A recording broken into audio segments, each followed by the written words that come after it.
Bienvenidos a leer toda la Biblia. Julio 26, segunda de Crónicas, capítulo 17, verso 1 al capítulo 18, verso 34. Luego Josafat, hijo de Asa, lo sucedió en el trono y fortaleció a Judá para hacerle frente a cualquier ataque de Israel. Estableció tropas en todas las ciudades fortificadas de Judá y asignó guarniciones adicionales en la tierra de Judá y en las ciudades de Efraín que su padre Asa había conquistado.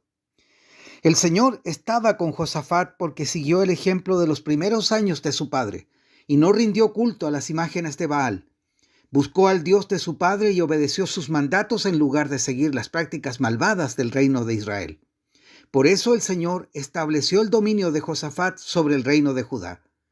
Todo el pueblo de Judá le llevaba regalos a Josafat, de modo que llegó a ser muy rico y gozó de gran estima. Estaba profundamente comprometido con los caminos del Señor. Quitó en todo Judá los santuarios paganos y los postes dedicados a la diosa Acera. En el tercer año de su reinado, Josafat envió a sus funcionarios a enseñar en todas las ciudades de Judá. Entre los funcionarios estaban Benjail, Abdías, Zacarías, Natanael y Micaías.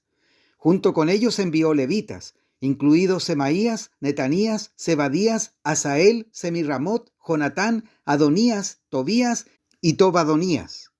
También envió a los sacerdotes Elisama y Joram. Llevaron copias del libro de la ley del Señor y recorrieron todas las ciudades de Judá enseñando a la gente.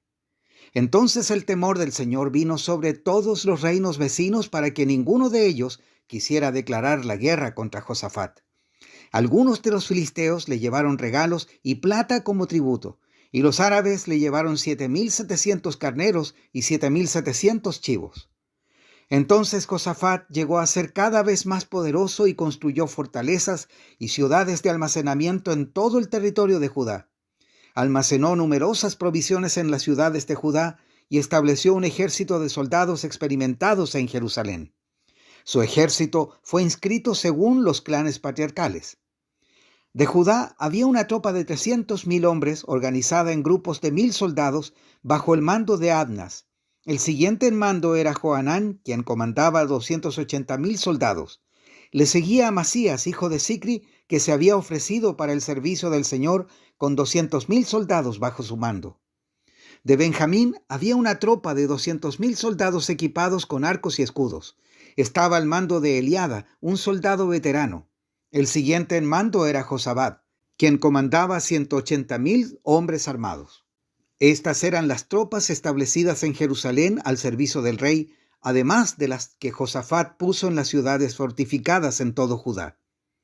Josafat disfrutó de muchas riquezas y de gran estima e hizo una alianza con Acab, rey de Israel, al dar a su hijo en matrimonio a la hija de Acab.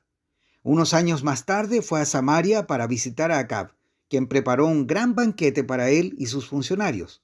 Mataron grandes cantidades de ovejas, cabras y ganado para la fiesta. Después Acab persuadió a Josafat para que se uniera a él para recuperar Ramot de Galaad. ¿Irás conmigo contra Ramot de Galaad?, preguntó el rey Acab de Israel al rey Josafat de Judá. Por supuesto, contestó Josafat. Tú y yo somos como uno solo y mis tropas son tus tropas. Ciertamente nos uniremos a ti en batalla. Entonces agregó, pero primero averigüemos qué dice el Señor. Así que el rey de Israel convocó a los profetas, 400 en total, y les preguntó, ¿debemos ir a pelear contra Ramot de Galaad o debo desistir? Sí, adelante, contestaron todos ellos. Dios dará la victoria al rey. Pero Josafat preguntó, ¿acaso no hay también un profeta del Señor aquí? Debemos hacerle la misma pregunta. El rey de Israel contestó a Josafat, hay un hombre más que podría consultar al Señor por nosotros, pero lo detesto. Nunca me profetiza nada bueno, solo desgracias. Se llama Micaías, hijo de Imla. Un rey no debería hablar de esa manera, respondió Josafat. Escuchemos lo que tenga que decir. De modo que el rey de Israel llamó a uno de sus funcionarios y le dijo, rápido, trae a Micaías, hijo de Imla. El rey Acab de Israel y Josafat, rey de Judá, vestidos con sus vestiduras reales, estaban sentados en sus respectivos tronos en el campo de trillar que está cerca de la puerta de Samaria. Todos los profetas de Acab profetizaban allí delante de ellos.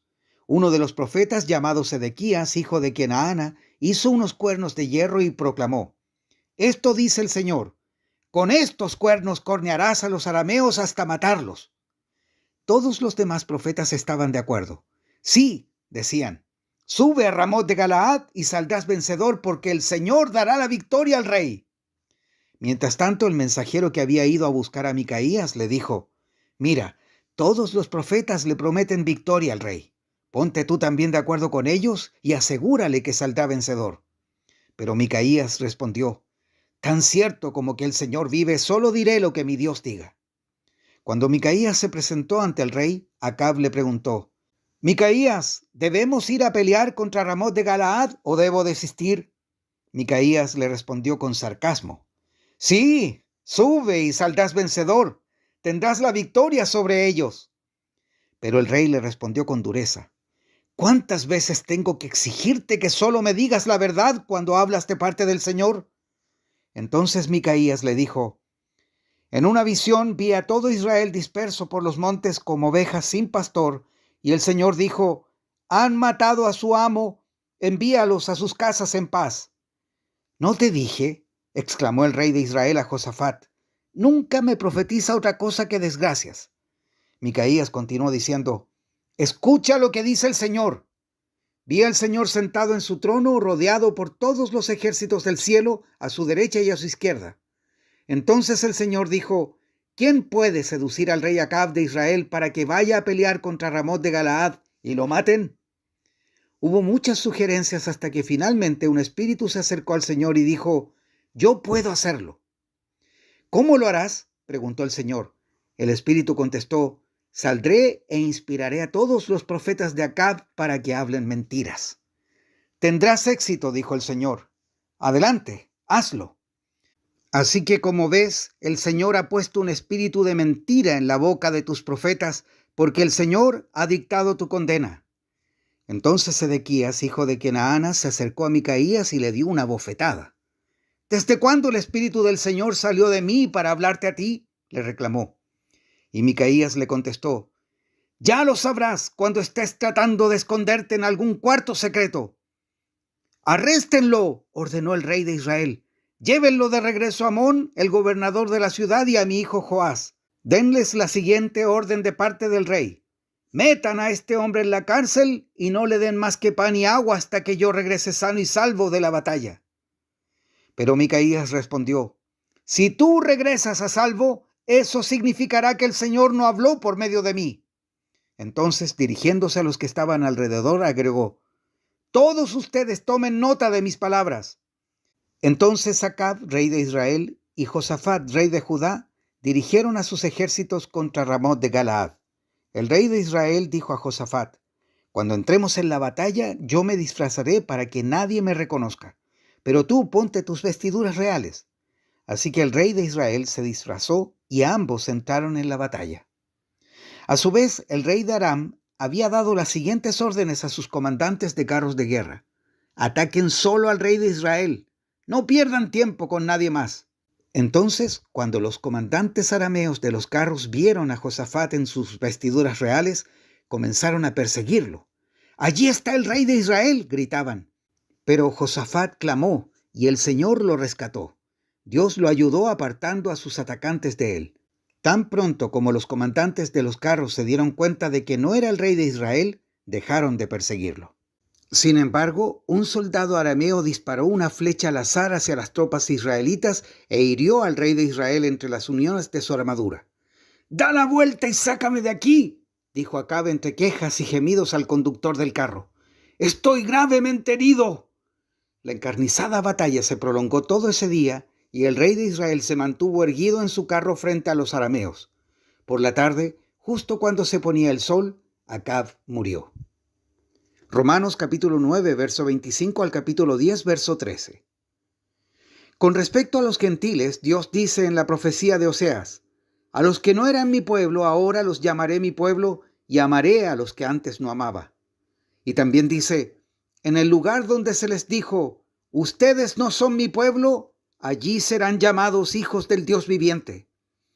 Con respecto a Israel, el profeta Isaías clamó: Aunque los hijos de Israel son tan numerosos como la arena de la playa, solo un remanente se salvará, pues el Señor ejecutará su sentencia sobre la tierra sin demora y de manera terminante. Y lo mismo dijo Isaías en otro lugar. Si el Señor de los ejércitos celestiales no hubiera perdonado la vida a unos cuantos de nuestros hijos, habríamos sido exterminados como Sodoma y destruidos como Gomorra. ¿Qué significa todo esto? Aunque los gentiles no trataban de seguir las normas de Dios, fueron declarados justos a los ojos de Dios, y eso sucedió por medio de la fe.